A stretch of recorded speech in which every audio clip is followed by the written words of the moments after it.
Good morning, my fellow yogic travelers. I'm mighty glad to be alive today, and I hope that you are too as we continue to live, laugh, love, learn, linger, and love the life we live. So it's Thursday, which is my storytelling day. Um, you know about the appointment with death? Yeah, there's one servant who was given some money by his master to go to the market and get everything necessary for the feast. So it was a beautiful day. The sun was shining. The sky was blue. He was jingling the coins in his pocket and thinking about all the wonderful baklava and halava, hummus and baba ganoush and grape leaves and the wonderful treats he was going to get with the breads and stuff. And like as he turns the corner to go into the market, he sees death is standing there staring him in the face. And they both look shocked. And, it says that if death talks to you, you're dead. So before death can utter a word, he runs back to the master's house, doesn't tell the master what's going on, goes to the stable, gets the best horse that's there, whips the horse mercilessly from where they are in Samarkand. He rides 50 miles away to Bokhara, gets the best inn he can, goes up, he shuts the door, shuts the shutters, and lies down in the bed, exhausted, psychologically freaked out by what happened. 2 o'clock that morning, the shutters open up and death comes in. And the guy says, "What are you doing here? I thought I left you back in Samarkand." He says, "I know, that's why it was so surprising when I saw you today. I knew we had this meeting tonight here in Bokhara." I guess you run into your fate and you can't get away from that. So, aging is a decades-long adventure with a lot of byways and surprises along the way. Its itinerary is partly known and partly unknown. So I suggest that you focus your inner life. And that's what's leading you. What is it telling you about how you can help yourself and how you can help other people? Really important. All right, but for my disappointing affirmation friends here, just remember each day, each new day is a gift that you can't return for something you really want. So try to enjoy it as much as you can. All right, from our journal writing friends, this is great. It's all about your will, right? Channeling. How do you get things done? I know you have a history. We all do, right? Be clear. You got power. You put your mind to it, things happen. How do you get things done? You let me know your way. I'll be glad to share mine if you reach out to me. Now, when you do your meditation, the idea is not to accomplish anything, not to look for a goal, but to allow things to unfold. Allow it to take its own shape. Let your mind do whatever it does and give yourself space. Let it wander off wherever. You want to label it? Okay, distracted Buddha, scratching Buddha, unconscious Buddha, bored Buddha.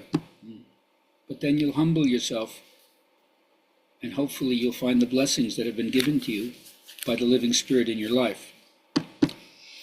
Now, if you do, it's almost certain that compassion will be one of the first things that gets built up, drummed up. It's a spur to act, a spur to care, to intervene, even if it's only a palliative, like when you're doing hospice respite. You're not going to change the situation, and you may not think that what you're doing there is powerful, maybe even futile. You'll feel your helplessness, but it's a palliative that helps other people nonetheless. So don't be afraid to put that energy out there.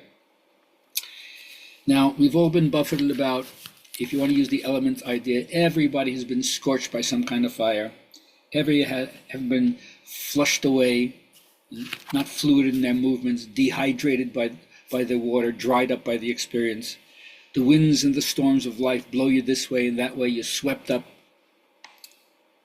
You might feel buried by the earth energy, overwhelmed, stifled, claustrophobic.